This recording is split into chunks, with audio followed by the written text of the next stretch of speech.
Bir kuni u ko'chada lag'aylab ketaversa, bir tal olma setib turgan odamga uchrab qoldi. U odam: Kimdi-kim qaroqmon tilla chiqarsa, men bu olmani shuningga sotaman. debdi. Bir tal olmaning nima xosiyati bor? Shunchalar qimmat sotqudak, debdi shahzoda. Bu degan dunyo bo'yicha eng xosiyatli olma.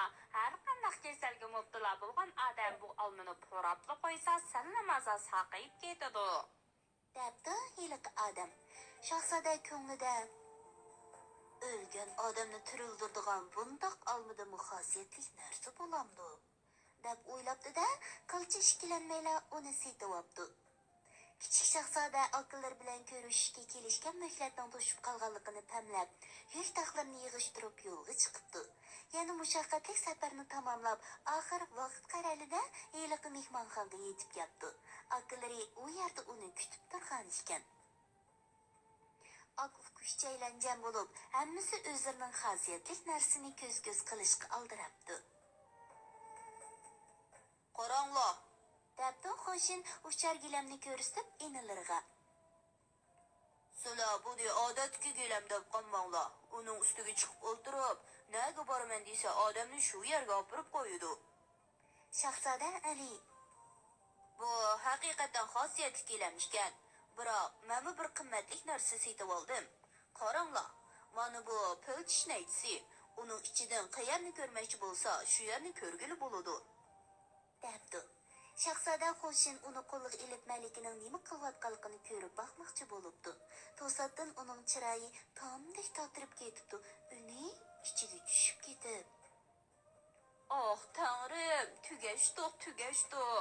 Hech qaysimiz sevimli sonimizga erisholmaydigan bo'ldik. U hozir og'riqdan o'lay deb qopti. debdi. Ali bilan Imort uning qo'lidan naychini ilib, shundoq qarab ekan, Malika bir tiniqda yotqudak. Imort: Biz uning yiniga hozirla bora olgan bo'lsak, men uni qutqiza olaydim. debdi va o'z setib olgan olmani akillarga ko'rsatib, uning xasitini so'zlabdi. Buning nimasi tas? Qo'shin bilan inlari uchar gilamga o'ltirib, ko'zni yumib ochqicha Malikaning hujrasining oldiga yetib keldi. Dedeklar shahzodaning osmondan tushayotganligini ko'rib, egizlarini ichib qarab qoldi. Imor shahzoda bir daqiqani qo'ldan bermay, xosiyatli olmani chiqarib Malikaning yuziga yiqibdi. Malika go'yo shirin tushdan uyg'ongandek, shu zamon shahlo ko'zlarini loppada echibdi. Malika uzunga qolmay sallamasa saqayib ketibdi. Shahzodalar to'liq xushal bo'lishibdi. Ular Malika bilan xo'shlashib, shah otasi bilan ko'rishga mengishibdi. Podshoh ular bilan quchoqlashib ko'rishibdi. Xushal xo'ramlik bilan ularning elib kelgan narsalarini ko'ribdi. Biroq ular qaysining akelgan narsaning qoltisligini baholabmoqchi bo'lganda, podshoh yana tanqislikda qoldi. U: Ballarim, bu xil narsaning qaysining eng qoltis ekanligiga men qandoq bir nima deya olayman. Navoda Alining naychi aynigi bo'lmagan bo'lsa, navir singlinglarning og'rib qolganligini qandoq biladinglar? Uchar gilam bo'lmagan bo'lsa, sizlar o'z vaqtida yetib kela olmaydinglar. Xosiyatli olma bo'lmagan bo'lsa, Malikani qutqizib qolg'ili bo'lmaydi. debdi. Podshoh o'ylanib turib kelib yana: Meni boshqacha bir amalim bor. Sizlar o'xya etishdi baslashinglar, qaysinglar uzunga atalasanglar, Malikani shuningga yodliq qilay. debdi.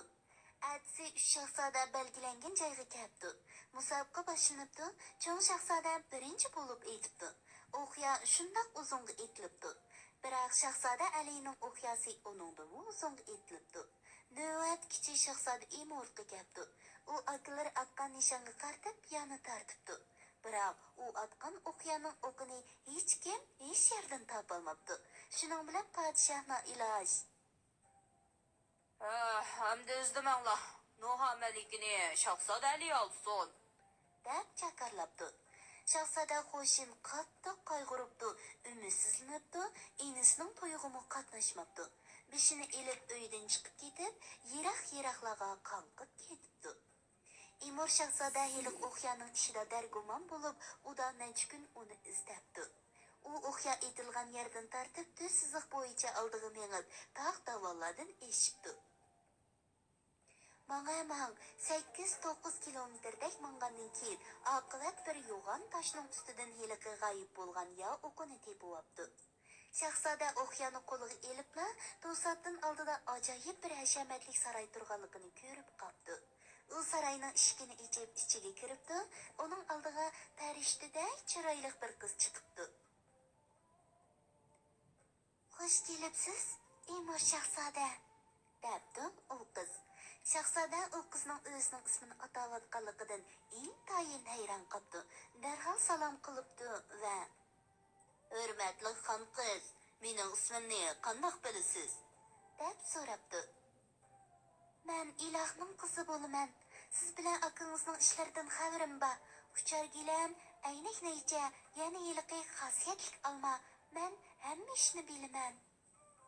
Farishtan shundoq degunicha izo tartib beshni tuvan sapdi-da shahzodaga: "Men sizni yaxshi ko'raman. Sizlar o'xya etishdi basishayotganinglarda men yeringizni edim. Siz atgan o'xya uzunga borolmaganda men o'xyani tutib elib oldiga akilib qo'ydim. Mana shu kundan tartib men sizning uni izlab kelishingizni kutib turibman", debdi. Farishtaning gapidan shahzoda to'liq xushal bo'libdi. Barliq dard alamlarni unutib ketibdi. Omo bu go'zal farishtaga oshiqi beqaror bo'lib qoldi. Shahzoda bilan farishta saroyda katta to'y ma'rakasi o'tkazibdi. Ikkisi bir-biriga vafodor bo'lib baxtli yashabdi.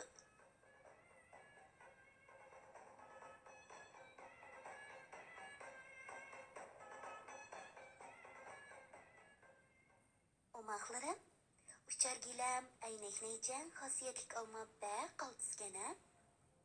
Bu uch narsaning xosiyati orqali malika qayta hayotlikka erishdi. Bizning shunday xosiyatli narsalarimiz bo'lgan bo'lsa, naqadar yaxshi bo'ladi. Lekin biz cho'chakda bu uch narsadan esil narsalarga erishdik. U bo'lsa-mu podshoning haqqoniyligi, aql farosatligi va uch shahzodaning boturligi.